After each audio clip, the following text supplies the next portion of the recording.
Puri ng Diyos, puri ng ating Panginoon.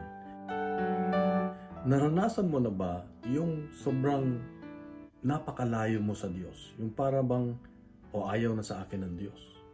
Nagsawa ng Diyos sa akin. Minsan, ako ay umabot sa punto na kahit ako ay masigasig maglingkod sa Diyos at nagpupumilit na sumunod sa Diyos, umabot ako sa punto na ayaw ko nang magdasal. Ayaw ko nang magsimba. Ako'y tinamad na. At mas binigyan ko na ng pagkakataon na gumawa ng mga bagay na parang sa sarili ko lamang. Di ko na inintindi kung ano yung gawain para sa Kanya. Dahil ako ay umabot sa punto na parang nagsawa ako sa paglingkod at pagsunod sa Kanya. Kaya lang, wala akong kapayapaan. Napapansin ko hindi ako masaya, walang galak. Hanggang isang araw, ako ay napunta sa isang kapehan, coffee shop. At habang ako'y nagkakape, ay may lumabas doon sa isang screen sa TV na nakalagay sa English na kung ikaw ay nakikinig, ibig sabihin, hinahanap ka ng Diyos.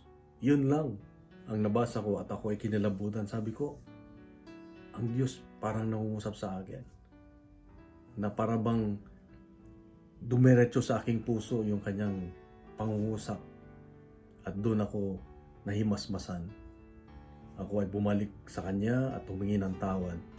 At ako ay napaiyak dahil sa nagawa kong makasariling desisyon.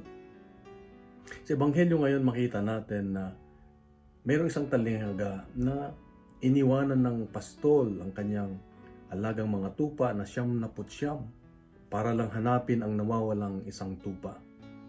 Ito ay inihambing ng Diyos sa kanyang sarili na tayo ang nawawalang tupa. Pag tayo ay nagdidesisyon at lumalayo sa Diyos, tayo ay hinahanap ng Diyos. Hindi siya tumitigil.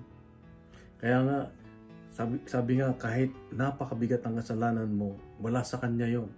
Dahil ang mahalaga sa Kanya ay mas importante yung pagmamahal niya sa atin.